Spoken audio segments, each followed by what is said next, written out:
दो भाई थे, हर दिन एक नदी के तट पर घूमने के लिए जाते थे। तो एक दिन छोटे भाई ने कुछ गलती कर दी तो बड़े भाई ने एक थप्पड़ मार दिया उसको। तो छोटे भाई ने नदी के तट पर रेत में लिखा कि आज मेरे बड़े भाई ने मुझे एक थप्पड़ मारा, रेत में लिखा। और हर दिन का क्रम था, नदी तट पर जाते थे घूमने के लिए, गए। एक दिन छोटा भाई नदी में स्नान करने के लिए गया और डूबने लगा नदी में। बड़ा भाई बाहर बैठा था, वो तैरना नहीं जानता था, फिर भी बड़े भाई ने जाकर छलांग लगाई और अपनी जान को जोखिम में डालते हुए उन्होंने अपने छोटे भाई का हाथ पकड़ के बाहर निकाला, छोटे भाई की जान बचाई। जान बचाई तो छोटे भाई ने एक नुकीला लोहा लिया और पत्थर में लिखा कि आज मैं डूब रहा था, मेरे बड़े भाई ने मेरी जान बचाई। तो बड़े भाई ने पूछा कि मैंने आपको थप्पड़ मारा तो तुमने रेत में लिखा और तुमको बचाया तो पत्थर में क्यों लिखा? छोटे भाई ने कहा कि कोई अपकार करता है तो रेत में लिखना चाहिए, पानी आएगा तो वो बात मिट जाएगी, हम भूल जाएंगे। और किसी ने उपकार किया है वो पत्थर में लिखना चाहिए, कभी भी मिट पाएगा नहीं। परिवार में यदि सुहृद भाव से रहना है तो देखिए, एक बात तो साफ रखना कि इस दुनिया में कोई भी इंसान रहेगा, गलती तो कभी न कभी होगी ही होगी।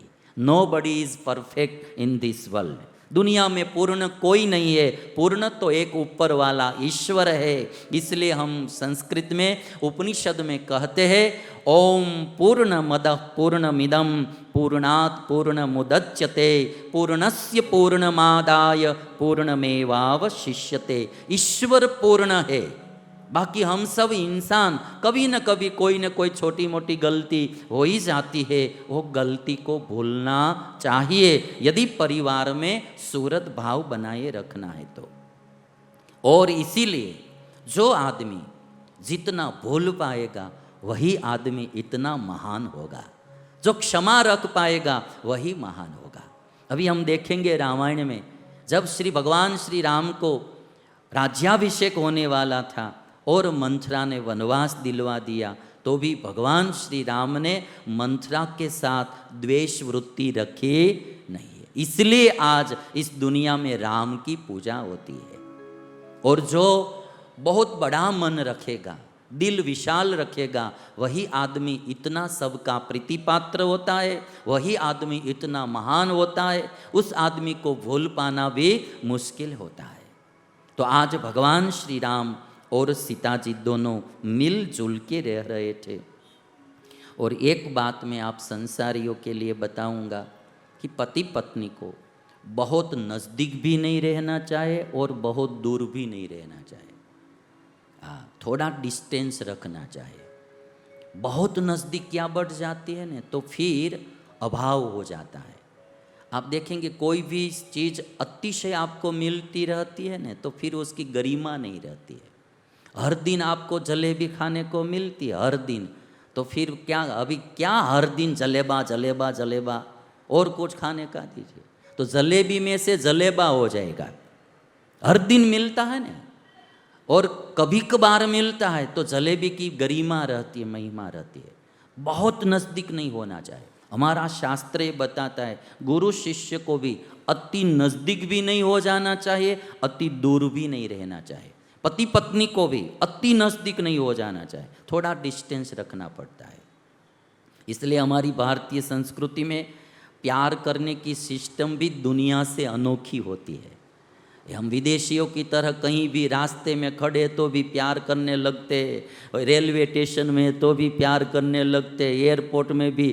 तो प्यार का जितना कोटा है वो 2 साल में पूरा ख़त्म कर देते हैं, है ना। फिर तलाक लेके दूसरे के साथ चले जाते हो। तो विदेशी संस्कृति में आप देखते यही है, पूरी जिंदगी का जो कोटा होता है प्यार का वो 1-2 साल में ख़त्म कर देते हैं और दूसरे के साथ चले जाते हैं। और हिंदुस्तान की सिस्टम ये होती है कि पूरी जिंदगी वो प्यार कभी कम होता ही नहीं है। 7-7 जन्म की प्रीति बांध के लोग जीते हैं।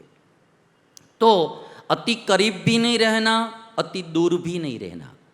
और शादी के बाद तुरंत पति पत्नी अति दूर रहते हैं, वो भी बात अच्छी नहीं है। फिर मन भटक जाता है कहीं और जगह पर, इसलिए थोड़ा साथ में भी रहना चाहिए। एक शेर सुनाऊंगा स्पेशली पति पत्नी के लिए। करीब इतना रहो कि रिश्तों में प्यार रहे, करीब इतना रहो कि रिश्तों में प्यार रहे। बहुत करीब हो जाएंगे तो फिर रिश्तों में प्यार नहीं रहेगा। करीब इतना रहो कि रिश्तों में प्यार रहे, दूर भी इतना रहो कि आने का इंतजार रहे। दूर भी इतना रहो कि आने का इतना दूर आप चले जाएंगे, आने का इंतजार ही नहीं रहेगा, है ना। मैं कहूँगा नहीं कहाँ की बात, किंतु मैं इस समाज में घूमता फिरता रहता हूँ। कोई कोई पति पत्नी शादी के बाद कमाने के मोह में इतने अलग हो गए हैं, 15-15 साल बीत गए, अभी साथ में जुड़ नहीं सके हैं। तो ऐसे पैसे को आप क्या करेंगे? ऐसी संपत्ति को आप क्या करेंगे? अपने परिवार के साथ मिलजुल के रह नहीं सकते, तो वो संपत्ति को और वस्तु पदार्थ को क्या करना? तो इसलिए करीब इतना रहो कि रिश्तों में प्यार रहे, दूर भी इतना रहो कि आने का इंतजार रहे। रखो उम्मीद रिश्तों में इतनी ही, बहुत सुनने, गौर से सुनना, रखो उम्मीद रिश्तों में। शेर बहुत मूल्यवान है, ध्यान से गौर से सुनना। करीब इतना रहो कि रिश्तों में प्यार रहे, दूर भी इतना रहो आने का इंतजार रहे। रखो उम्मीद रिश्तों में इतनी ही कि टूट जाए उम्मीद तो भी रिश्ता बरकरार रहे, रिश्ता बरकरार रहे। उम्मीद जरूर रखना चाहिए कोई न कोई चीज की, वस्तु पदार्थ की। यदि पूरी नहीं हुई उम्मीद तो हमारा रिश्ता टूट नहीं जाना चाहिए, वो बरकरार रहना चाहिए। और जब अच्छा पात्र मिल जाता है तो दाम्पत्य जीवन बहुत सुखी होता है।